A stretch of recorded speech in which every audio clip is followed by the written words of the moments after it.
ফেলে দিচ্ছেন কলার খোসা? জানেন কি এই সাধারণ কলার খোসায় আপনার গাছকে করতে পারে আরও সবুজ, শক্তিশালী ও ফলনশীল। কিন্তু ভুলভাবে ব্যবহার করলে উপকারের বদলে ক্ষতি হতে পারে। তো বন্ধুরা, এই পর্যায়ে জানবো কলার খোসার মধ্যে কি থাকে।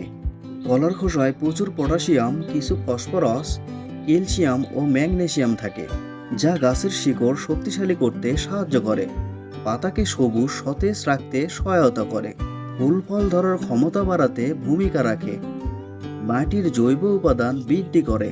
তবে একটি বিষয় মনে রাখতে হবে, কলার খোসা সরাসরি গাছের গোড়ায় ফেলে দিলে দ্রুত পচে না এবং পোকামাকড় আকৃষ্ট করতে পারে।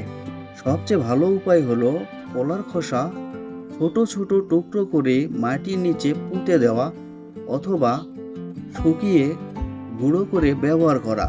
এটি পুঁইশাক, মরিচ, বেগুন, টমেটো সহ অধিকাংশ সবজি গাছে কলার খোসা ব্যবহার করা যায়। তবে এটি সম্পূর্ণ সারের বিকল্প নয়, বরং এটি একটি অতিরিক্ত জৈব পুষ্টির উৎস।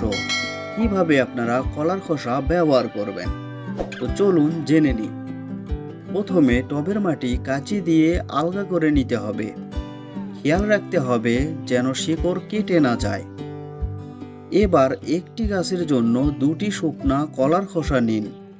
এবার এটি ছোট ছোট টুকরো করে কেটে নিন অথবা ব্লান্ডারে গুঁড়ো করে নিন। এবার কলার খোসাগুলো টবের চারপাশে ছড়িয়ে দিন।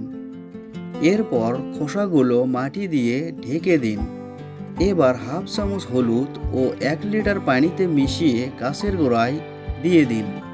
এতে পিঁপড়া ও ফাঙ্গাস ধরবে না। বন্ধুরা, ভিডিওটা যদি একটিও উপকারে আসে সুন্দর একটা কমেন্ট করে যাবেন। বন্ধুরা, আজকের মতো এই পর্যন্তই। পরবর্তী ভিডিও নিয়ে আবারও দেখা হবে। সে পর্যন্ত সকলে ভালো থাকবেন, সুস্থ থাকবেন। আল্লাহ হাফেজ।